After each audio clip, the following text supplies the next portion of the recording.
Assalamualaikum warahmatullahi wabarakatuh. Perkenalkan, nama saya Muhammad Ramadan Al-Fatah dari TO18. Di sini saya akan memaparkan video tentang progres tugas akhir saya yang berjudul stabilitas postur robot seni tari Indonesia di atas bidang miring yang rata dengan metode PID menggunakan sensor GS955. Untuk penjelasan secara singkat, jadi nantinya robot saya ini akan berdiri di sebuah bidang miring dan nantinya robot ini akan menstabilkan badannya agar bisa seimbang di atas bidang miring tersebut. Untuk kemiringan bidang miring tersebut mempunyai sudut yang berbeda-beda. Untuk rencana pengujian alat kali ini mempunyai interval sudut yaitu 5 derajat. Jadi dari 0 derajat, 5 derajat sampai posisi robot tidak bisa mempertahankan keseimbangannya lagi.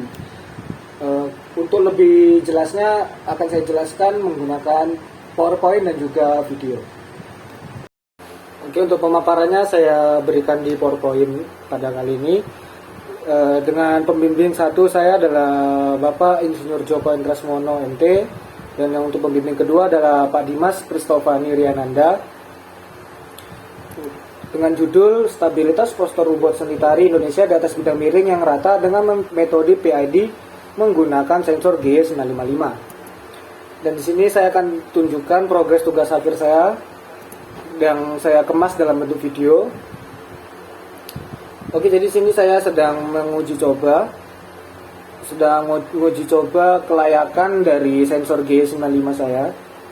Di sini saya mencoba mengakses G95-nya, apakah dia ini bisa dipakai atau tidak. Dan di sini saya telah mencantumkan serial monitor untuk pembacaan sudut dari G955 yang saya program menggunakan Arduino. Dan di sini terlihat bahwa pada posisi rata G955 ini mempunyai nilai yaitu 0,69. Posisi ini sebenarnya bisa dikalibrasi. Jadi nanti akan ada program tambahan untuk mengkalibrasi G955 agar nilainya bisa pas di 0. Dan ini tidak mengganggu pembacaan data dari G955 itu sendiri. Jadi di sini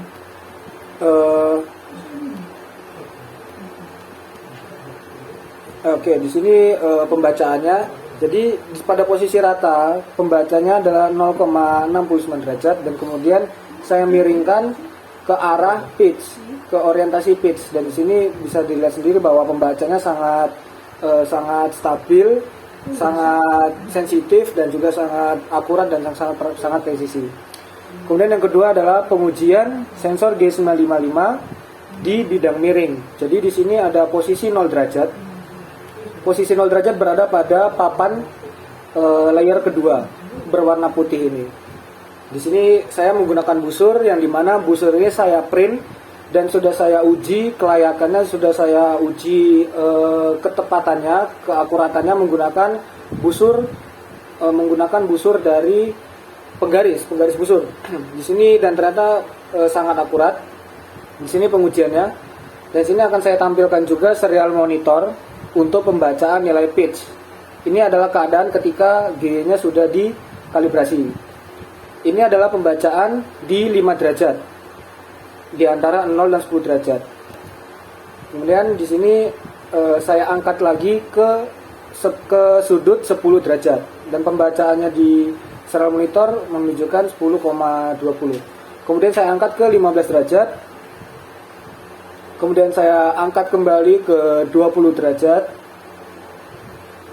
Kemudian saya angkat kembali ke 25 derajat.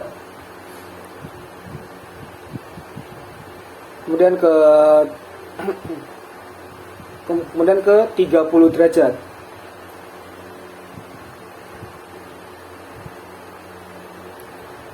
Dan yang terakhir saya angkat kembali ke 35 derajat. Dan di sini bisa dilihat bahwa pembacaannya lumayan akurat, dan bisa dibilang ini sensor yang presisi dari sensor yang pernah saya coba sebelumnya. G955 ini sudah saya coba dan memang sangat presisi. Kemudian yang ke progres saya yang ketiga video, yaitu berupa pengaksesan servo Dynamic Cell MX28T. Jadi saya mencoba untuk menggerakkan servo ini menggunakan protokol yang saya buat di Arduino. Saya putar servo ini sejauh 30 derajat dan berkelipatan 30 derajat hingga 360 derajat. Karena sudut dari servo MX ini resolusinya sampai 360 derajat.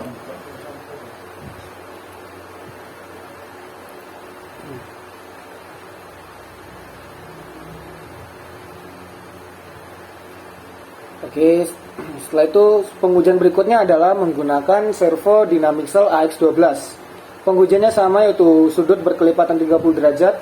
Karena AX ini hanya mempunyai resolusi sudut yaitu 300 derajat, maka posisi 0 dimulai dari sini.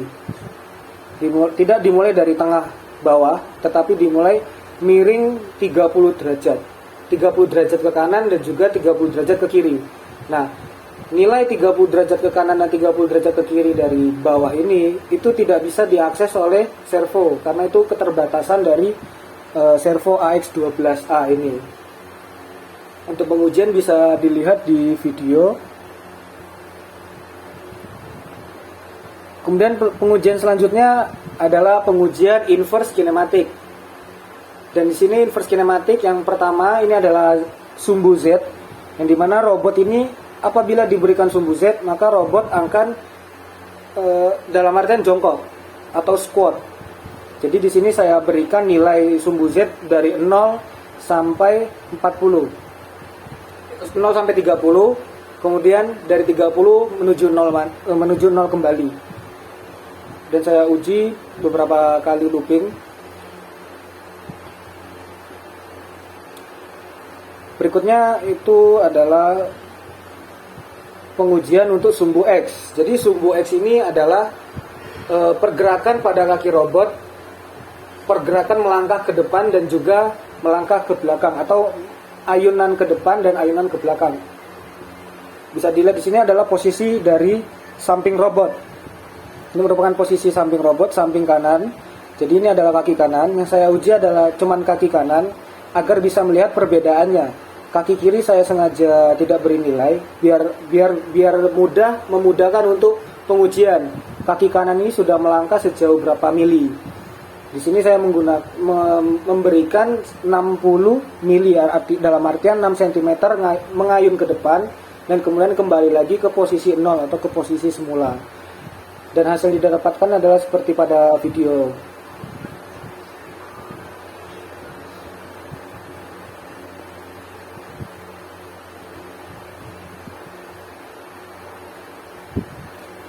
Dan pengujian yang berikutnya adalah pengujian inverse kinematik untuk posisi sumbu Y. Sumbu Y ini bisa dilihat dari tampak depan dan juga tampak belakang. Yang dimana tampak depan ini bisa dilihat bahwa kaki kanan di sini mengayun ke kanan dan juga mengayun ke kiri. Jadi di sini saya memberikan nilai Y adalah 0 sampai 40, kemudian dari 40 kembali ke 0. Dan ini tetap dalam satuan yang diinputkan adalah jarak. Jadi apabila saya menginputkan jarak 40, dalam artian dia akan mengayunkan kakinya 40 mm ke kanan ataupun ke kiri.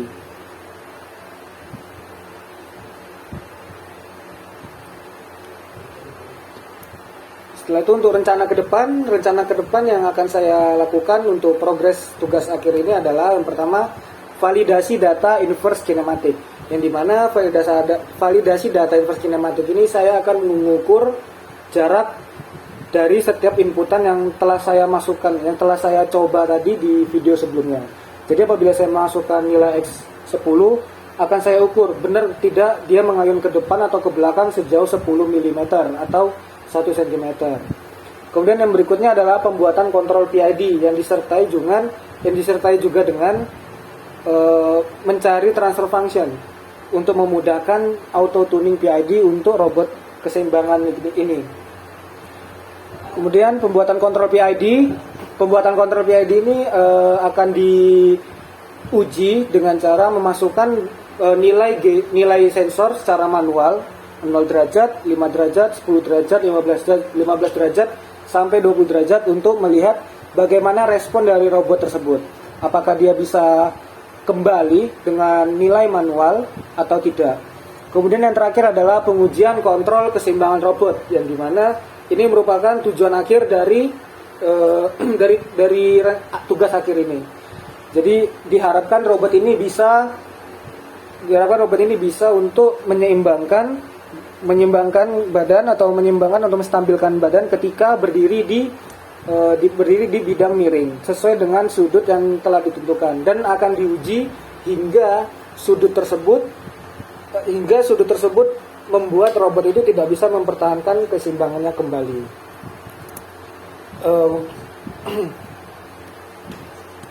Oke, baik, selesai sudah pemaparan yang saya berikan untuk progres tugas akhir saya di tahun 2022 ini. Saya harap bisa mengerti dan juga bisa memahami apa yang saya jelaskan dan apa yang saya terangkan tadi. Saya tutup, wabillahi taufiq wal hidayah. Wassalamualaikum warahmatullahi wabarakatuh.